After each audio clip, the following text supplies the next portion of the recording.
Police officers of Reddit, who's the smartest criminal you've ever encountered? I knew this guy who really wanted this high-powered superbike, but he knew he could never afford it. So what he did was to take a drive to London to scout for a few days until he found that particular model parked outside a house.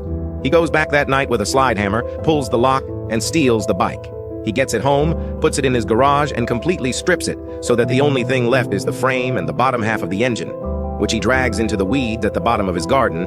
Then he pours fuel over it and burns it a bit. A few weeks pass and weeds have started growing over it. It's at that point he calls the cops and reports that someone had dumped a bike frame in his garden.